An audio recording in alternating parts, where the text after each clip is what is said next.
Hey, welcome to the show, Total Financial Solutions, Safer Money Hour. I'm Arif Halaby along with Jeff Gerard, and we're talking about your family's finances and getting out of debt, managing money, planning for retirement. And sometimes you have to avoid scams along the way. Jeff, I want to cover something that just came across, if you will, literally about 10 minutes ago. And I think this is kind of important because part of this is, guys, if we're hearing about it, that means it's been out for a little while. And it is the mystery shopper scam. Have you heard of that yet, Jeff? Not yet. We just had a client who walked out of the office a few minutes ago and said, hey, my son received this email and it said, hey, here's what you do for mystery shopper. He said, oh, that's a great idea. I'm going to be a mystery shopper. Here's how the scam works. And there's going to be various variations of this, but this is important. We're going to send you a cashier's check. So they sent him a cashier's check. I think it was $2,800. The $2,800 cashier's check comes in, and they say, but you're going to be a mystery shopper of MoneyGram and Western Union. So what you do is you go into Western Union, and you're going to wire $1,200. So you're going to go give them $1,200. And you're going to give it to this guy at this name, and this much. Okay, great.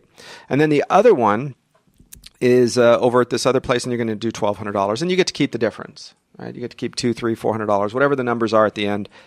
You get to keep. And all you got to do is you got to report back on it. Here's a report of how they did and whether or not the people were kind. And here's what you say. If they ask you at Western Union, do you know this person? You say, yes, I do. Of course I do. And if they say, is this your money? And are you a mystery shopper? And you're supposed to say no because, that's part of it. We want you to be able to honestly evaluate these people. So don't let them in that you're a mystery shopper because they may change their behavior and be kinder, nicer, more professional than they would be otherwise. Got it. Well, you can imagine what happens. So the young man actually goes to his dad and says, hey, Dad, wait a second. Sounds like this is a little bit on the crooked side. And the dad says, yes. So he calls up the company on the cashier's check and the routing number. And there's a way to check. You just put in the routing number, and it's not even related to the actual bank that's on the top. In other words, it's just a bunch of numbers, completely random, has nothing to do with the institution involved.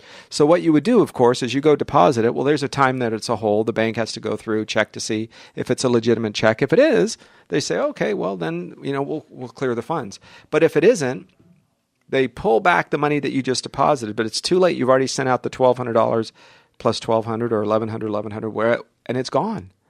And guess who's left holding the bag? You.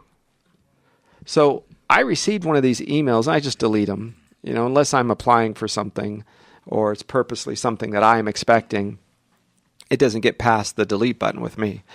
Well, that's the same thing it should be with you. You guys need to be paying attention to this because part of this is they know that they're going to send out 100,000, even 500,000, 500,000 Sure. emails because it's nothing but a numbers game for them. Right. And you find somebody that does the math very quickly and they get excited about that $400 profit in your example there. If they're going to race right to that Western Union or wherever it is that they're trying to get this transaction through. And they'll do so thinking, oh, well, hey, not a problem. At least I know that I have, I've made some money and you're going to spend the money before you get it. Yeah. And the problem with all of this is the banks are not out the money. You are. Because the bank just does a few little keystrokes and reverses the transaction, and poof, you are out that cashier's check, which was never legitimate to begin with. So once you accept the first cashier's check, expect phone calls or emails that are sometimes a bit pushy, maybe even threatening. Well, they'll say, all right, you have our money. You're supposed to do this. Hey, what happened to you? Hey, where are you? You better go out and do this. And you say, oh, no, this is a scam or fraud. No, it's not. You have now taken our money. We are going to send the authorities after you. All of that is, oh, yeah, buddy. Right. Forget you. That may or may not be the words you would use. But understand that is part of the scam and the fraud is the pushiness to intimidate you because you're thinking, gosh, if these are crooks, they're not shy about it. They're not hiding. They're not going in the other direction. And in fact, they should be embarrassed, but they're not. These folks are legitimately crooked and sneaky. Well, and they go to great lengths to make this look like something that's good for both parties, right? They come up with a cashier's check. I mean, if you didn't think about that, Arif, in that second layer and have the ability to have it not pass the sniff test, some people would go, oh, look, there's everything's present here. Everything checks out. It says cashier's check. It's got a financial institution's name that I recognize. They have all the numbers in the right places. I mean, we don't work for the bank. We don't know whose routing numbers belong to who. But if you don't check that yourself, or just pause for a second, the reason they want you to have such urgency in getting that money out of your hands is because they know there's a period of time before their scam basically unfolds and you realize that it's that. When your bank won't clear a phony cashier's check. So don't feel pressured into doing that. I think that's the one of the biggest keys is while you're evaluating it, take your time. Let somebody else take a look at it too. We had Western Union people, always get a bad rap because they are legitimately concerned. It is a legitimate organization. It serves a great purpose. It has a job to do. But it's also the same system that sometimes crooks will use. Especially these folks in various parts of the world, because it's the money transfer system of a Western Union transfer type organization is the way it used to be in the old Templar Knights, right? If you were a pilgrim, you were going from Europe to the Holy Land, and you would have to cross many different countries and territories. You could get robbed. So what you would do is carry just enough money for each part of the journey. And then you would turn in a little slip, and then along the way you would stop at a bank, which is another Templar Knight, and they would give you a portion of your dollars back for the rest of the journey, and then you'd continue.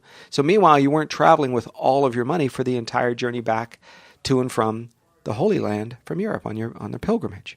So it was designed, and they would take a fee for that, of course.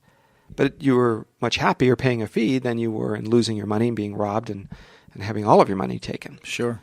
So what a lot of folks did is took that organization, the Templar Knight or the money, and just said, we're gonna do the same thing. And so MoneyGram, Western Union, there's probably, half a dozen at least that I can think of. Some that are specialized to take money to the Philippines, some back and forth to Central America, some specifically to Mexico, some to Sri Lanka, etc. Wherever there are people that are working and they have family back home, they will send money. But let me tell you, we have actually had on 2 occasions when somebody came to me and said, I think this is a scam. I said, what happened? And they went through, and Western Union, the lady on the phone says, we have been dealing with these all week long or all month, or this is a normal scam. And in each of the 2 occasions, 2 different people, the Western Union lady on the other line said, let me tell you, this is a scam, or this could be a scam, and you can and will most likely, in most cases, lose this money. When I push enter, this money is gone forever. In other words, it's never coming back. Are you okay with that? And you have to say, well, no, the guy said, let me tell you one more time. If you want me to push send, so do you see where I'm going with that? Mm-hmm. Listen to those people. We have folks that come to us and say, you know what part of the problem is, Arif? It was, I lost, $25,000. And this was an upper middle class, prominent family right here in Santa Clarita who lost $25,000, and they're ashamed and embarrassed. Why? Wow. Because the wife said, we have some credit card debt, we're going to fix this, I'm going to give them money, and they're going to give me money back. And they start with, believe it or not, they start with the legitimate part of it, meaning, listen, we want to give you some money, just send some back. And you do, and they give you money, and it works.